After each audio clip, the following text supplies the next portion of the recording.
विराजमान आपके ग्राम पंचायत के सरपंच साहब आरिफ, हमारी पंचायत समिति के प्रधान प्रतिनिधि भाई महिपाल जी, जिला परिषद के सदस्य मुनीमुद्दीन खान जी, मेरे साथ आए मेरे गुरुजी देहात ब्लॉक कांग्रेस कमेटी के अध्यक्ष सामान्य जाबर जी दाहिल, खोटिया पंचायत के सरपंच प्रतिनिधि भाई अशोक जी पूनिया, कायम सर पंचायत के सरपंच सद्दाम खां, पीएचडी के आईएन साहब मोहम्मद अली जी, जो हमारे गांव किसी भी गांव में पानी की समस्या का समाधान करते रहते हैं। फोन करता हूं कि फला गांव के अंदर ट्यूबवेल के अंदर पानी की मोटर डालनी है, पाइप डालना है, तो तुरंत प्रभाव से बहुत ही एक्टिवनेस आईएन है मोहम्मद अली जी। रिटायर्ड हो गए विकास अधिकारी, ग्राम विकास अधिकारी डाका जी, गंगेसर पंचायत के सरपंच मेरे भाई छोटे राजेंद्र जी कुमावत, अमर सिंह जी सरपंच प्रतिनिधि ग्राम पंचायत आपके पड़ोस की नबीपुरा, कटवारी जी पूर्व सरपंच सबीर खान जी, प्रिंसिपल साहब बेसवा, प्रिंसिपल बालिका बेसवा और सभी आपकी स्कूल के प्राचार्य, सभी स्कूलों से पधारे सभी प्रधानाचार्य, शिक्षकगण, बघासरा और आलमास भींचरी के गांवों से पधारे हुए सभी प्रबुद्ध नागरिकगण, युवा साथियों, प्यारे बच्चों, इस स्कूल में मैं समझता हूं दंगल पिछले 3-4 महीने में दूसरा प्रोग्राम है और बहुत अच्छा शानदार आप लोगों ने प्रोग्राम का आयोजन किया। इसके लिए मैं आप सबको बहुत बहुत धन्यवाद देना चाहूंगा, पूरे ग्रामवासियों को, कि आप लोगों ने बहुत अच्छे शानदार कार्यक्रम करते हो। आपके गांव में जो आज शिलान्यास हुआ है उस फर्म के प्रोप्राइटर विनोद जी बजाज चूरू से हैं। वैसे इनका शिलान्यास तो पहले हो गया था, काम तो स्टार्ट, लेकिन एक फॉर्मेलिटी होती है कि कोई भी काम जब शुरुआत करते हैं तो उसका शिलान्यास भूमि पूजन किया जाता है। ये हॉस्पिटल जब बनकर तैयार होगी बहुत अच्छी शानदार बिल्डिंग बनेगी। अभी मन से आवाज आ रही थी कि हमारे यहाँ डॉक्टर आते हैं और वापस चले जाते हैं, उसमें ये भी एक अभाव है कि जहां अच्छा भवन ना हो वहां डॉक्टर और स्टाफ कम रुकता है। मैं समझता हूं जहां तक जी अब आपके भवन बनकर अगले 1 साल में तैयार हो जाएगा, शायद 1 साल में कर देंगे विनोद जी तैयार। क्वार्टर भी है ना इसमें साथ में, इनमें भवन और क्वार्टर जब बनकर तैयार हो जाएगा तो यहाँ स्टाफ भी रुकेगा, डॉक्टर भी रुकेगा। और मैं आपको विश्वास दिलाता हूं कि वे आने वाले महीने में मार्च से पहले या मार्च के अंदर 15 मार्च तक आपके यहाँ डॉक्टर लग जाएगा, अच्छा डॉक्टर लगाएंगे। अभी थोड़ा दिन पहले मैं एक स्पेशलिस्ट लगाया था, लेकिन अमूमन क्या होता है कि स्पेशलिस्ट को पीएचसी पे लगाते नहीं है, तो मैं मंत्री जी से डायरेक्टर से जिद करके लगवा लिया कि जी 6 महीने से मेरी पीएचसी है, खाली पड़ी है, बड़ा गांव है, तो लगा दो। तो उन्होंने लगा दिया, लेकिन स्पेशलिस्ट है वो हमेशा सीएचसी पे लगता है, वहां उसकी जरूरत होती है। पीएचसी पे एक डॉक्टर होता है, वो एमओई अमूमन सब जगह एमओई लगाते हैं।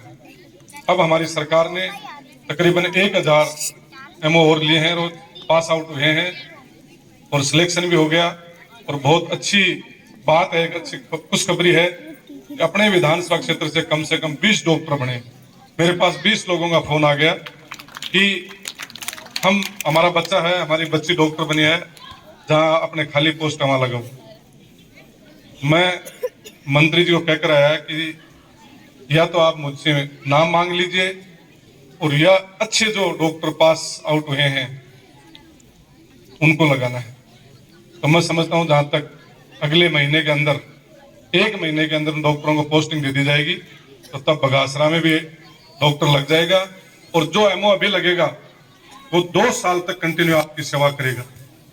उसमें उसको भी फायदा है और आप लोगों को भी फायदा है।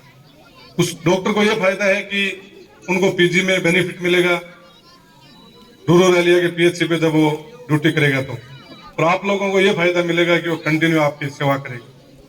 इसलिए जो नया डॉक्टर आएंगे वो अच्छी सेवा देंगे, और जब भवन बनकर तैयार हो जाएगा और जब क्वार्टर बन जाएंगे तो उसके बाद तो यहाँ से डॉक्टर मैं समझता हूँ जहां तक जाने का प्रश्न ही नहीं उठेगा। आप लोग निकालोगे तभी जाएगा, नहीं जाएगा। इसलिए थोड़े दिन की और इंतजार कीजिए। आपकी अच्छी बिल्डिंग बन रही है, जब बनकर तैयार होगी, जब उद्घाटन करेंगे तब देखना आपके वाकई के अंदर बहुत बड़ी उपलब्धि आप लोगों को मिलेगी। और भी अभी आप लोगों ने बहुत सारी एप्लीकेशन दी हैं। मैं आपको विश्वास दिलाता हूं, एक भी एप्लीकेशन को खारिज नहीं करूंगा। सब के सब एक एक करके एक साथ सब काम नहीं कर सकते। बहुत बड़ी विधानसभा है, 130 गांव हैं, 2 शहर हैं। हमें सब गांवों में, सब दोनों शहरों में काम करना पड़ता है।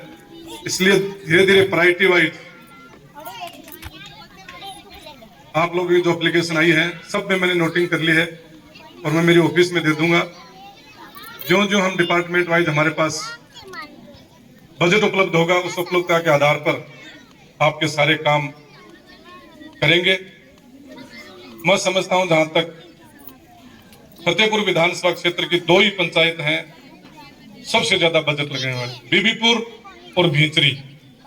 आपके ग्राम पंचायत में शायद आपको पूरा नॉलेज नहीं है, लेकिन मैं अभी मोटा मोटा ही जोड़ रहा था।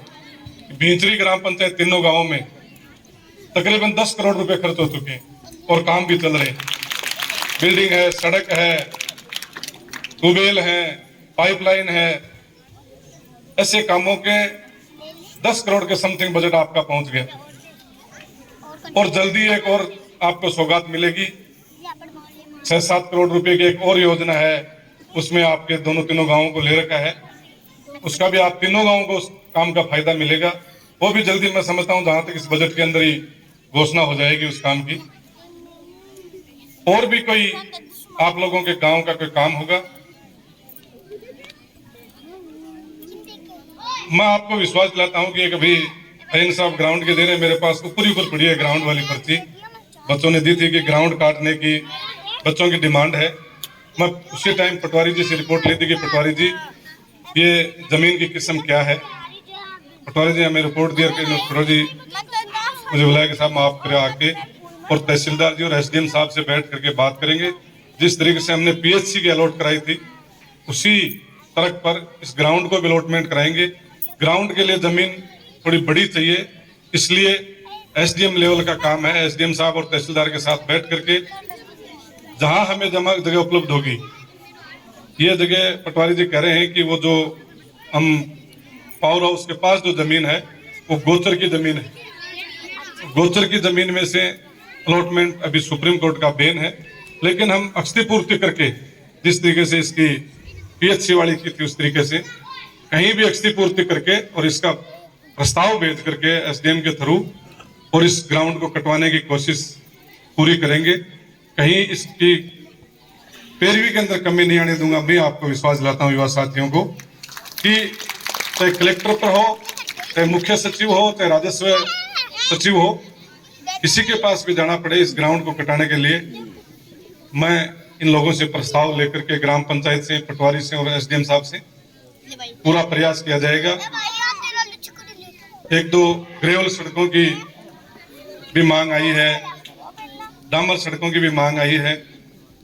अब की बार जो हमारी सरकार जो बजट पेश कर रहे हैं, हम अभी बजट चल रहा है 70, इस बजट में हमें मुख्यमंत्री कितना बजट देता है सड़कों का, उसमें ये मैं आपको विश्वास दिला सकता हूं, आपकी पंचायत को, आपके गांव को सर्वोपरि रखा जाएगा, प्रायोरिटी पे रखा जाएगा। ये मैं आपको विश्वास दिलाता हूं। जो बजट आएगा उसमें कि जो भी बजट मिले उसमें आपके इससे ज्यादा आए और कोई भी एक सड़क रहे नहीं। ये सी मेरी भावना है। आप लोगों ने बहुत देर तक यहाँ इंतजार किया, बहुत देर तक, सुबह 10-11 बजे से फोन आ रहे थे कि 11 बजे लोग आ गए और हम लोग लेट हो गए। इसके लिए बहुत बहुत आप लोगों का धन्यवाद कि आप लोग बहुत देर तक इंतजार किया। सरपंच साहब एक पानी की टंकी की मांग कर रहे हैं और सरपंच साहब इसका एस्टीमेट बना लेना। मैंने आपको पहले ही कह दिया है कि आप तो एस्टीमेट बनाते लाओ और बजट लेते जाओ। मेरे सर जो होने वाला काम है, पानी की टंकी है, पाइपलाइन है, ट्यूबवेल है, ये काम आप जितने भी आपकी मर्जी में उतने करा लो, कहीं कोई पानी से वंचित ना रहे। जैसे अभी अहिन साहब कह रहे थे कि वो जेजेएम में लिया है ना इनको, जल जीवन मिशन एक ऐसी योजना है, उसमें आपके एक भी घर नहीं बचेगा, चाहे वो खेत में बसा है कहीं भी। इन साहब यहाँ सर्वे करो, इससे जो एक्शन साहब है उनसे मेरी बात करवा देना कि सर्वे करो तो ग्राउंड लेवल पर जाकर के सर्वे करें हो कि बहुत सारे लोग अभी खेतों में बस गए हैं, तो वहां खेतों तक भी पाइपलाइन जाएगी, ये मैं आपको विश्वास दिलाता हूँ। वहां तक हर खेत में पानी पहुंचाऊंगा, बशर्ते वो खेत में बसा हुआ है। अगर किसी के खेत में कोई मकान ही नहीं है, बसा हुआ रहता ही नहीं है, तो फिर वहां असंभव है। लेकिन जिस खेत में उसने मकान बना लिया, जैसे अभी देखते हैं भेंचरी में, बेसवा में, आपके बगासरा में, बहुत सारे लोग खेतों में जाके मकान बना लिए, वहां तक भी पाइपलाइन आपके जाएगी और जर्मन का मीठा पानी वहां तक पहुंचाऊंगा, ये मैं आपसे वादा करता हूं। एक भी घर वंचित नहीं रहने दूंगा। फिर मैं इन साहब से इनसे बैठ के मीटिंग कर करके और पूरा सर्वे करा लेंगे। सरपंच साहब, आप भी जनप्रतिनिधि हो, आपका भी दायित्व बनता है कि जब सर्वे हो, आपकी देख रेख में हो कि कहीं कोई घर छूट ना जाए। और इन साहब, जब सर्वे हो जाए तो पाइपलाइन थोड़ी एक्स्ट्रा ले लेना, 1000-1200 फुट या मीटर की। कई बार क्या होता है कि 1-2 घर इधर उधर रह जाते हैं, तो उसको फिर अपन दोबारा जुड़ाते हैं तो आपके डीपीआर में नहीं होता, उस टाइम समस्या है। थोड़ा एक्स्ट्रा ले लेना, तो कोई घर छूट भी जाएगा, उसको फिर दोबारा ले लेंगे। और भी कोई आपके स्कूल की जो अभी मांग रखी है प्रिंसिपल साहब ने, इस बजट के बाद हमें पोस्टिंग, जो ये बजट पेश हो जाएगा उसके बाद जो पद देंगे, जो जो हमने स्कूल खोले हैं अभी उनमें भी देंगे, तो उसमें आपके भी स्कूल के सारे पद स्वीकृत करा करके और उन पदों पर टीचर लगा दिए जाएंगे, ये मैं आपको विश्वास दिलाता हूँ। आप श्याम जी की बात कर रहे थे, मैंने 2 टीचर, एक ले गया और एक दिया, इनको बिना बताए प्रिंसिपल साहब को दिया टीचर। वो 101% काम कर रहा है, ये मुझे बहुत खुशी हुई। नरेंद्र जी, धन्यवाद आपको कि आपने अच्छा रिजल्ट दिया और लेके गया श्याम जी को। ये इसका हमें शिकायत मिल गई कि आप हमारे एक अच्छे टीचर को लेके चले गए, लेकिन या तो प्रिंसिपल साहब आपको श्याम जी वापस मिल जाएगा और नहीं राम जी आ जाएगा, कोई ना कोई, आपको चिंता करने की जरूरत नहीं है। श्याम जी राम जी एक ही बात है, कोई ना कोई आपके पास टीचर, अच्छा टीचर आ जाएगा। और भी कोई आपके गांव स्कूल की जो समस्या, आपने जो कमरों की बात कही थी, मैं पिछली बार घोषणा करके कि वो तीनों घोषणा इंप्लीमेंट हो गई आपकी, कमरे की, गेट की, फर्नीचर की। मैंने कहा मार्च के बाद नए बजट में दूंगा। प्रिंसिपल साहब, छेटाबरान पढ़ाओ और मैं जनता पढ़ाऊं। अगले बजट की मैंने की थी और अगले बजट में आपको कमरे दे दिए जाएंगे, आपको चिंता करने की जरूरत नहीं, कमरों में कहीं आपकी कोताही नहीं बरती जाएगी। लेकिन एक थोड़ी सी आप ही ने बताई है, मुझे तो मैं पता भी नहीं था, मैं सोचा था आपके पास बच्चे खूब होंगे, आप बता रहे मेरे पास 285 बच्चे हैं, सही है क्या? 285 बच्चा तो कम ही है। अब थे गाँव आ उठाओ काम के, कमरा बना दो, हाथ उठाओ, आ उठाता हाथ के, हर सब बच्चा ने बोलो स्कूल भेजियो, कौन भेजियो, वो हाथ उठवाता सेकंड है, वो हाथ उठवाता। एक तो देखो आर्थिक बजट पड़ रही, हर एक घर के ऊपर अगर बच्चों स्कूल में जाए, प्रिंसिपल साहब कह रहे हैं साल का नहीं करता, 1-1.5 लाख रुपए कोई कम से कम लाग रहे हैं हर घर का। सरकारी स्कूलों के अंदर अच्छे टीचर हैं, कितनी एग्जाम देकर के लोग पास आते हैं, कितने रेट का एग्जाम, वो एग्जाम। अभी आपको तो पता है रेट के ऊपर सारा प्रदेश हिला हुआ है कि पेपर लीक हो गया, पेपर लीक हो गया। हमारी सरकार का और कोई माइनस पॉइंट नहीं है, सब बात हमारी योजनाएं अच्छी है सब, लेकिन ये लीक वाला मामला है। तो अच्छे टीचर यहाँ अपने सरकारी स्कूलों में लगे हुए हैं।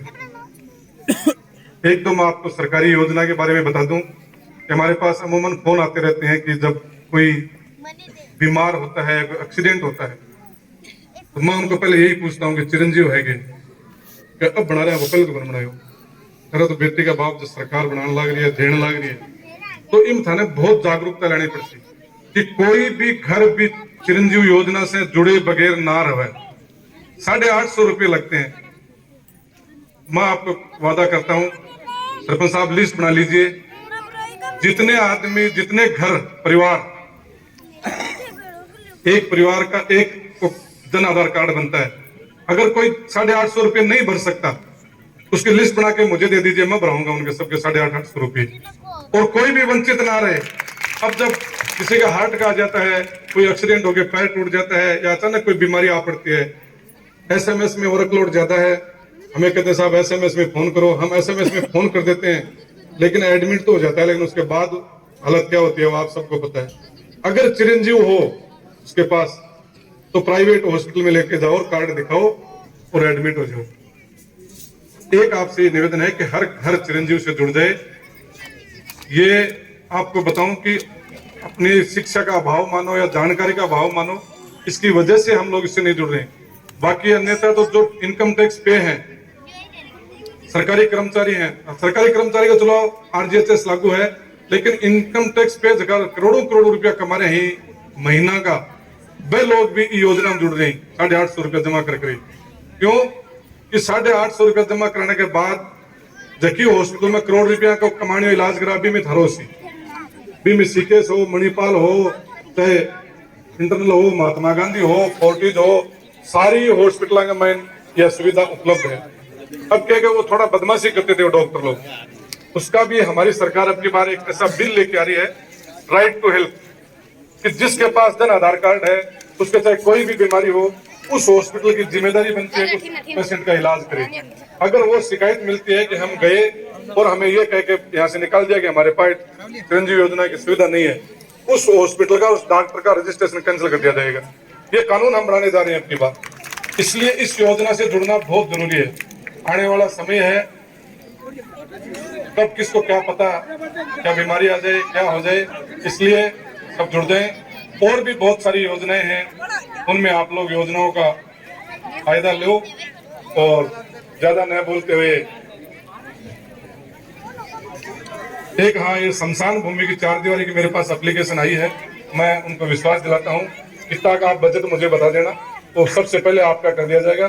5 लाख रुपए मुझे चाहिए।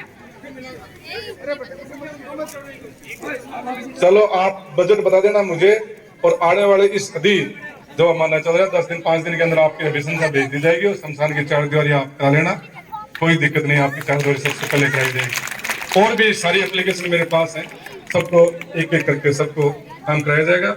आप लोगों ने हमें बुरा मान सम्मान स्वागत सत्कार किया, इसके लिए मैं आपका बहुत बहुत दिल की गहराई से आभार व्यक्त करता हूँ। धन्यवाद। जय हिंद, जय भारत, शुक्रिया।